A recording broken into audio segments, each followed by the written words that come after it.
The morning does not ask for your permission.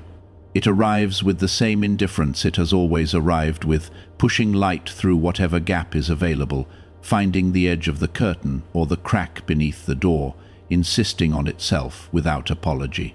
And there is something instructive in this, something that the person lying awake at 3 in the morning, with a chest full of unresolved, everything would do well to remember, which is that the world continues regardless, that continuation is built into the structure of things, and that the next moment will arrive whether you are ready for it or not. This is not cruel. It is, when received correctly, among the most liberating facts available to a human being. You do not have to manufacture tomorrow. It is already on its way. The interior life of a person is a country that no one else can fully enter. You can describe it, and sometimes the description is so precise that another person feels the shock of recognition, the sudden see. Are tainty that they have stood in this same country, even though they arrived by a completely different road. This is what literature is. This is what music is. This is what happens in the best conversations, the ones that leave you feeling less alone, not because you have been agreed with, but because you have been understood, because someone heard not just what you said, but what you meant by it, what was underneath it, what you were reaching for with inadequate words.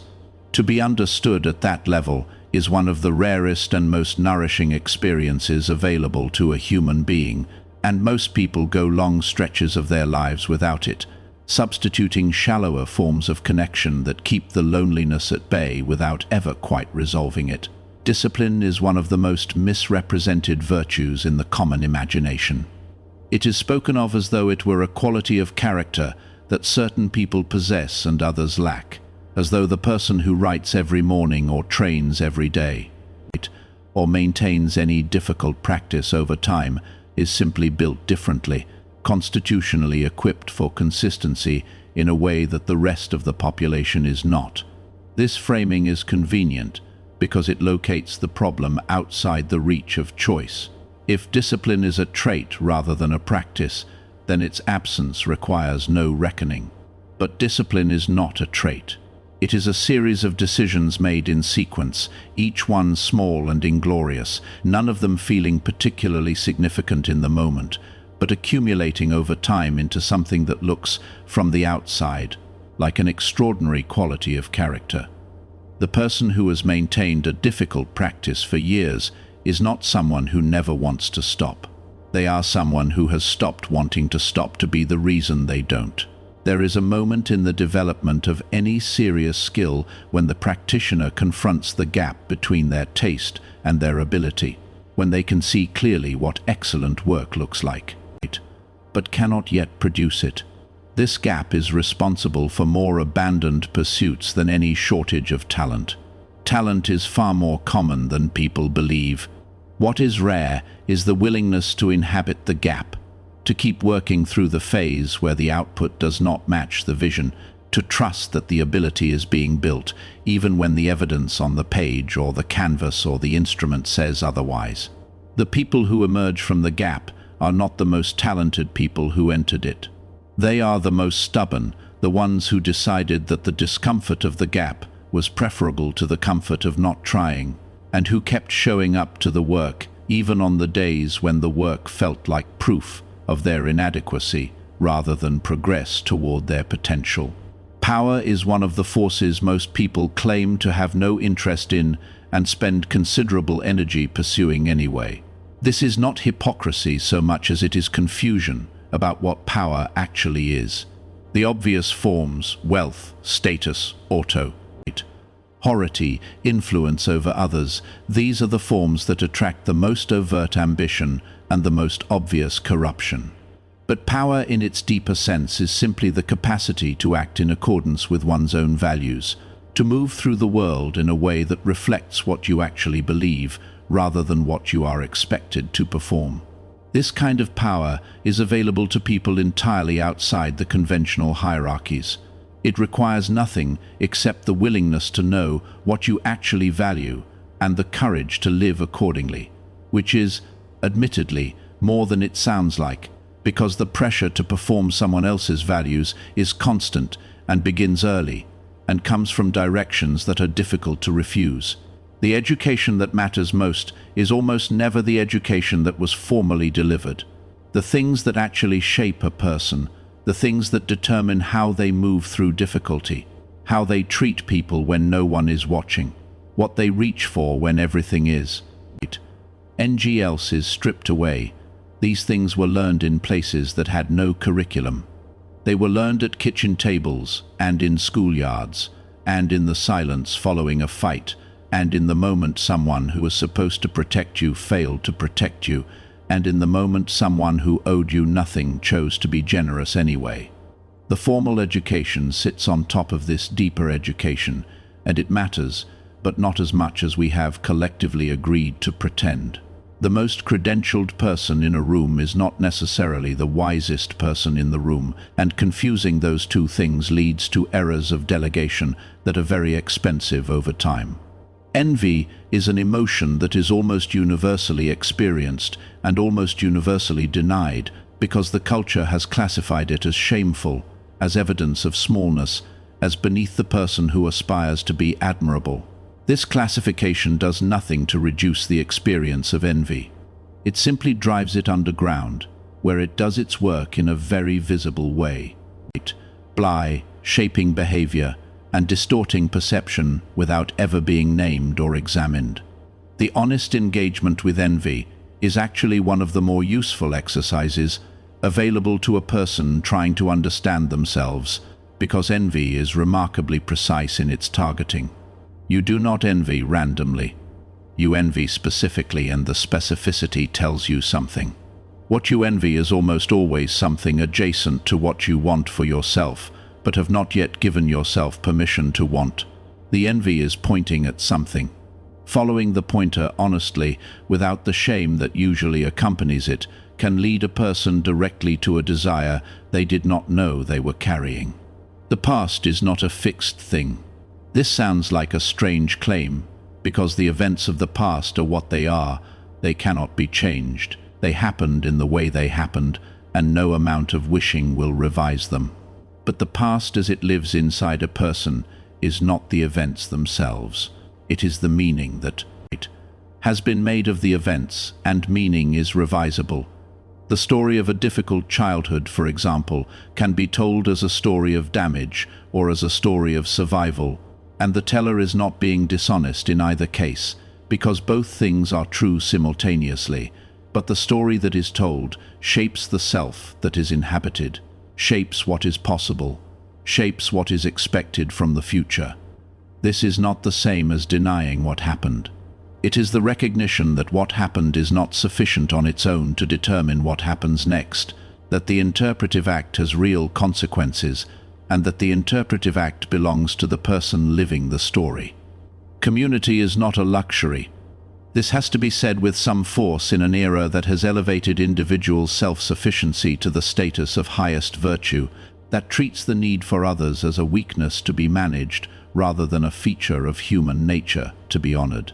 Every piece of evidence from every relevant field of study points in the essay, me direction, which is that human beings are constitutively social, that isolation is not a neutral state but an actively harmful one, that the presence of genuine community, of people who know you and are known by you, who would notice your absence and whose absence you would notice, is among the strongest predictors of health, longevity, resilience, and what people consistently report as a life well lived.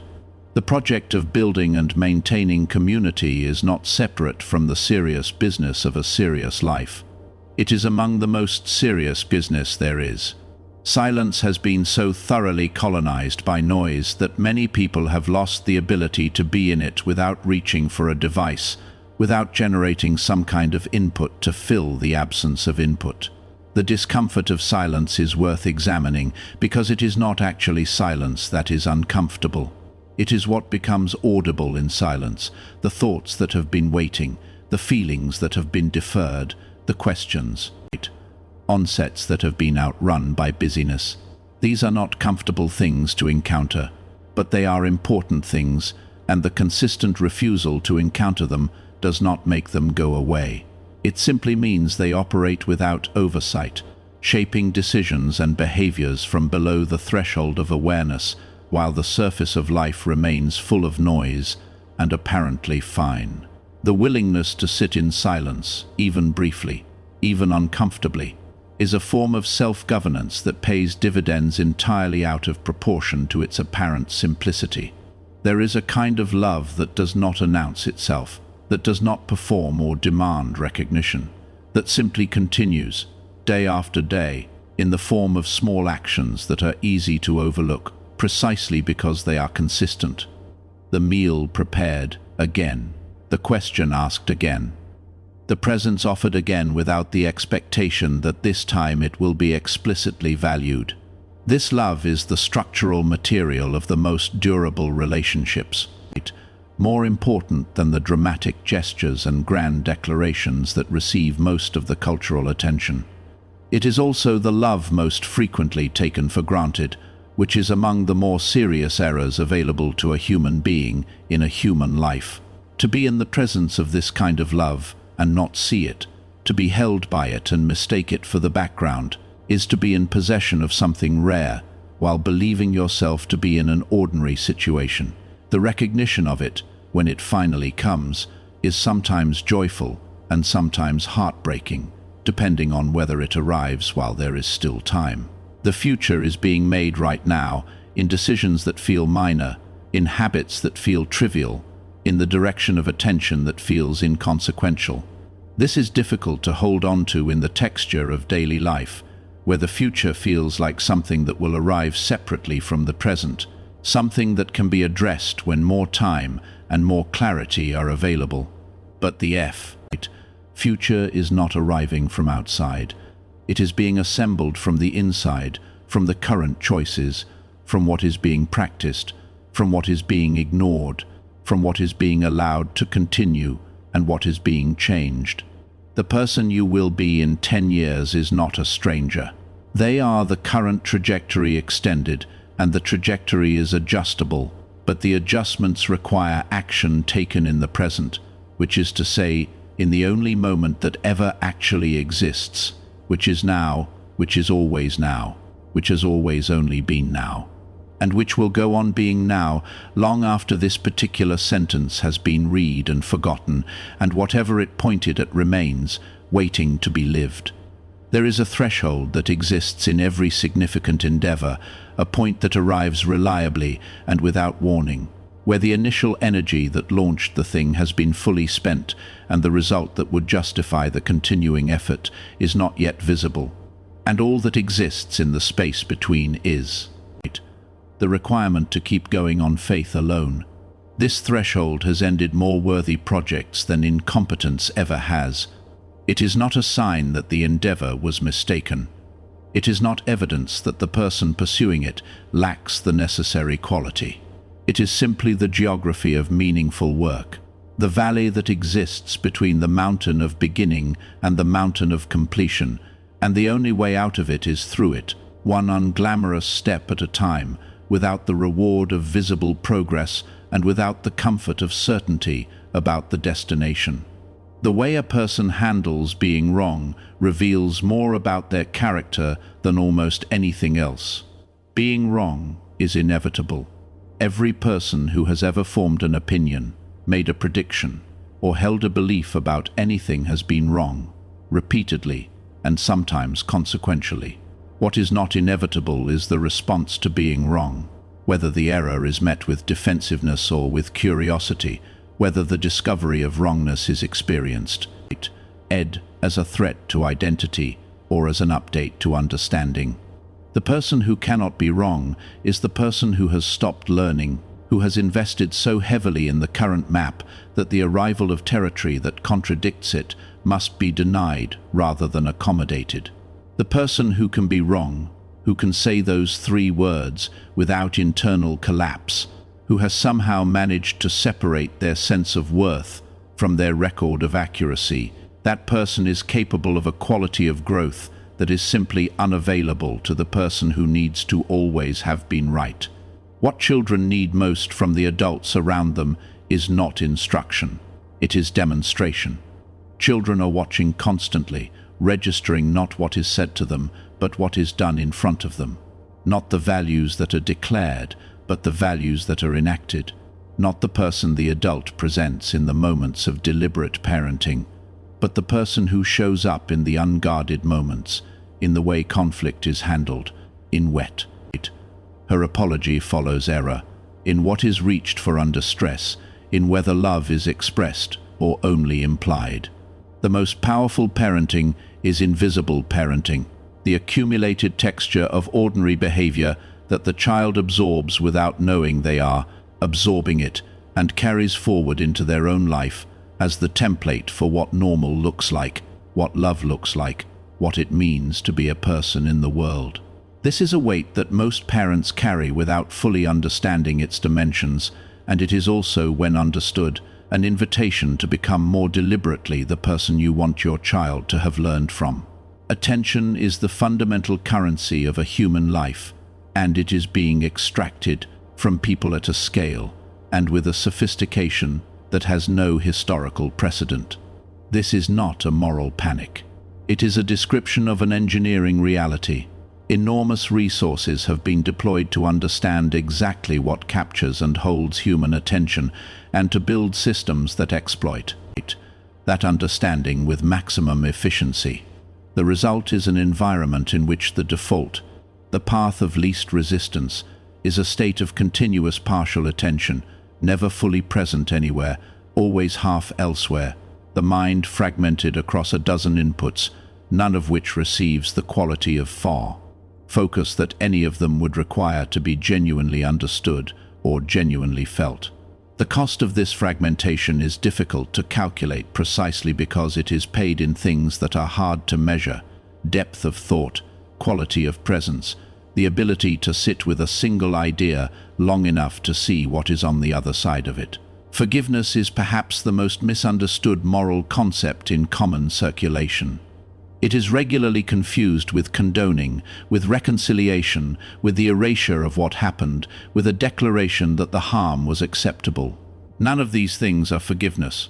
Forgiveness is the decision to stop allowing a past injury to continue organizing the present, to release not the memory of what happened, but the ongoing claim it has on the current moment, the way it shapes what is expected, what is trusted, what is possible.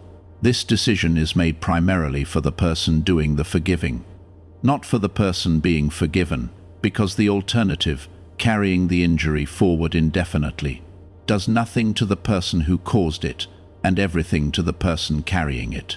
This does not make forgiveness easy.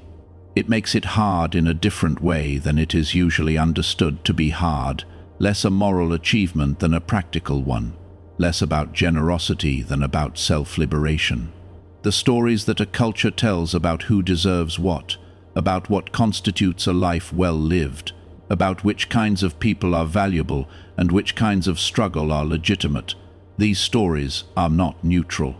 They are doing work. They are distributing dignity unevenly and then presenting that distribution as natural, as the inevitable result of individual choices rather than the predictable result of systems that were designed, consciously or not, to produce exactly these outcomes. Seeing this clearly does not require the abandonment of individual responsibility. Individual choices matter enormously and are made within contexts that are not equally enabling for everyone. And both of these things are true at the same time, and holding both of them simultaneously is more difficult and more honest than collapsing into either one alone. The experience of beauty is one of the stranger gifts built into human consciousness. It is not necessary for survival. It does not feed or protect or reproduce. And yet it is among the most reliable sources of the feeling that life is worth living, that the world contains more than problems to be solved and needs to be met, that existence has a quality to it that exceeds its function.